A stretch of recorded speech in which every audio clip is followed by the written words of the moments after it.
TV 24 news ವಾಹಿನಿಗೆ ಸ್ವಾಗತ. ಮಂಗಳೂರಿನಿಂದ ಪುತ್ತೂರಿಗೆ ಬರ್ತಾ ಇದ್ದ ಬಸ್ನಲ್ಲಿ ವಿದ್ಯಾರ್ಥಿನಿ ಜೊತೆ ಓರ್ವ ಅನುಚಿತವಾಗಿ ವರ್ತಿಸಿದ ಘಟನೆ ನಿನ್ನೆ ಸಂಜೆ ಜರುಗಿದೆ. ಪುತ್ತೂರಿನ ಕೆಎಸ್ಆರ್ಟಿಸಿ ಬಸ್ ನಿಲ್ದಾಣದಲ್ಲಿ ಸಾರ್ವಜನಿಕರ ಸಹಕಾರದಿಂದ ಆರೋಪಿಯನ್ನ ಹಿಡಿದು ಪೊಲೀಸರಿಗೆ ಒಪ್ಪಿಸಿದ ಪ್ರಕರಣ ಪುತ್ತೂರು ಮಹಿಳಾ ಪೊಲೀಸ್ ಠಾಣೆಯಲ್ಲಿ ದಾಖಲಾಗಿದೆ. ದೂರುದಾರಿಯ ಮಾಹಿತಿ ಪ್ರಕಾರ ನಿನ್ನೆ ಮಂಗಳೂರಿನಿಂದ ಪುತ್ತೂರಿಗೆ ಬಸ್ನಲ್ಲಿ ಸಂಜೆ 6:30 ಸುಮಾರಿಗೆ ಪ್ರಯಾಣಿಸ್ತಾ ಇದ್ದಾಗ ಬಂಟ್ವಾಳ ತಾಲೂಕಿನ ಮಾಣಿ ಬಳಿ ಪಕ್ಕದಲ್ಲಿ ಕುಳಿತಿದ್ದ ವ್ಯಕ್ತಿ ಅನುಚಿತವಾಗಿ ವರ್ತಿಸಿದ್ದಾನೆ. ತಕ್ಷಣ ದೂರುದಾರರು ಆತನಿಗೆ ಎಚ್ಚರಿಕೆ ಕೊಟ್ಟಿದ್ದು, ಬಳಿಕ ತಂದೆಗೆ ಈ ಬಗ್ಗೆ ಮಾಹಿತಿ ಕೊಟ್ಟಿದ್ದಾರೆ. ಪುತ್ತೂರು ಬಸ್ ನಿಲ್ದಾಣ ತಲುಪಿದಾಗ ಆರೋಪಿ ತುರ್ತು ನಿರ್ಗಮನ ಕಿಟಕಿಯ ಮೂಲಕ ಜಿಗಿದು ಪರಾರಿಯಾಗಲು ಯತ್ನಿಸಿದ್ರು. ದೂರುದಾರ ತಂದೆ ಹಾಗೂ ಸಾರ್ವಜನಿಕರು ತಕ್ಷಣ ಪ್ರತಿಕ್ರಿಯಿಸಿ ಆರೋಪಿಯನ್ನು ಹಿಡಿದಿಟ್ಟಿದ್ದಾರೆ. ಹೇಳಿ ಸರ್, ಏನು ಘಟನೆ? ಇವತ್ತು ಮಂಗಳೂರಿನಿಂದ ನಮ್ಮ ಹುಡುಗಿ ಮಂಗಳೂರು ಎಲೋಷಿಯಸ್ ಕಾಲೇಜ್ ಬಿಟ್ಟು ಬರ್ತಾ ಇರತಕ್ಕಂಥ ಸಂದರ್ಭ ಬಸ್ಸಿನಲ್ಲಿ ಯುವತಿಯರಿಗೆ ಕಿರುಕುಳ ಕೊಡುವಂಥ ಘಟನೆಗಳು ನಡೀತಾ ಇರ್ತಕ್ಕಂಥದ್ದು ಮತ್ತು ಇವತ್ತು ನಡೆದ ಘಟನೆ. ಅವಳು ಯುವತಿ ಉದ್ಯೋಗ ಇರ್ಬೋದು ಅಥವಾ ವಿದ್ಯಾಭ್ಯಾಸ ಇರ್ಬೋದು, ಈ ಸಂದರ್ಭದಲ್ಲಿ ಕಾಲೇಜು ಅಥವಾ ಯಾವುದೇ ಸಂಸ್ಥೆಗಳಿಗೆ ಹೋಗಿ ಬರ್ತಕ್ಕಂಥ ಸಂದರ್ಭ.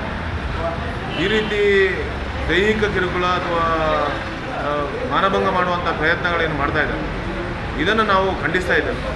ಇವತ್ತು ನಮಗೆ ವಿಶ್ವಾಸ ಇದೆ, ತಕ್ಷಣ ಅಂಥ ಆರೋಪಿಯನ್ನು ಬಂಧಿಸಿ ಇವತ್ತು ಪೊಲೀಸ್ ಇಲಾಖೆ ತಕ್ಷಣ ಬಂಧಿಸಿ ಅವರ ಮೇಲೆ ಕಾನೂನು ಕ್ರಮವನ್ನು ಕೈಗೊಳ್ಳುವಂಥ ಕೆಲಸವನ್ನು ಮಾಡಿದೆ.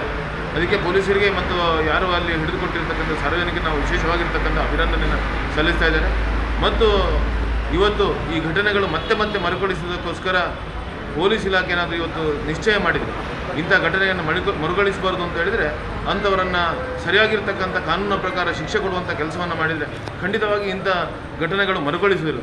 ಅದಕ್ಕೋಸ್ಕರ ಇವತ್ತೇನು ಮಾನಭಂಗ ಪ್ರಯತ್ನವನ್ನು ಏನು ಮಾಡಿದ್ದಾರೆ, ದೈಹಿಕ ಕಿರುಕುಳವನ್ನು ಏನು ಕೊಟ್ಟಿದ್ದಾರೆ, ಅದಕ್ಕೆ ಇವತ್ತು ಭಾರತೀಯ ದಂಡ ಸಂಹಿತೆ ಪ್ರಕಾರ ಯಾವ ಕಾನೂನನ್ನು ಹಾಕಿ ಅವರನ್ನು ಸರಿಯಾಗಿ ಶಿಕ್ಷಿಸುವಂಥ ಕೆಲಸವನ್ನು ಮಾಡಬೇಕು ಅಂತ ಮಾನ್ಯ ಠಾಣಾಧಿಕಾರಿಗಳಿಗೆ ಮತ್ತು ಪೊಲೀಸ್ ಇಲಾಖೆಗೆ ನಾವು ಆಗ್ರಹ ಮಾಡ್ತಾ ಇದ್ದೇವೆ.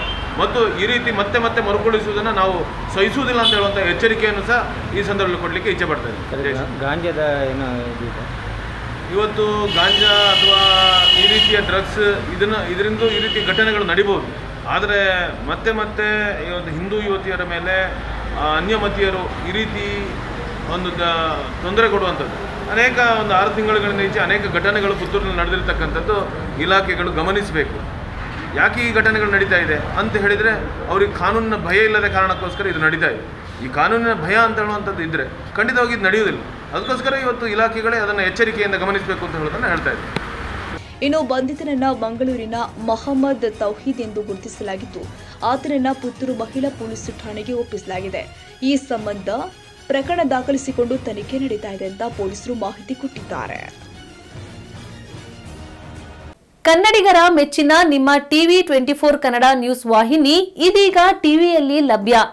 ಕರ್ನಾಟಕ ಮತ್ತು ದೇಶ ವಿದೇಶದ 360 ಡಿಗ್ರಿ ಸುದ್ದಿ ಹಾಗೂ ಉತ್ತರ ಕರ್ನಾಟಕ, ಬೆಳಗಾವಿ, ಬಾಗಲಕೋಟೆ, ಧಾರವಾಡ, ಹಾವೇರಿ, ಗದಗ, ಬಿಜಾಪುರ ಜಿಲ್ಲೆಯ ಕ್ಷಣದ ವಿವರವನ್ನ ಪಡೆಯುವುದಕ್ಕೆ ಟಿವಿ 24 ಕನ್ನಡ ನ್ಯೂಸ್ ವಾಹಿನಿಯನ್ನ ಲೈಕ್ ಮಾಡಿ, ವಿಡಿಯೋಗಳನ್ನ ಶೇರ್ ಮಾಡಿ, ಕಮೆಂಟ್ ಮಾಡುವ ಮೂಲಕ ನಮ್ಮ ವಾಹಿನಿಗೆ ಸಹಕಾರ ನೀಡಿ ಮತ್ತು ಚಾನೆಲ್ ಅನ್ನ ಸಬ್ಸ್ಕ್ರೈಬ್ ಮಾಡಿ. Thank you.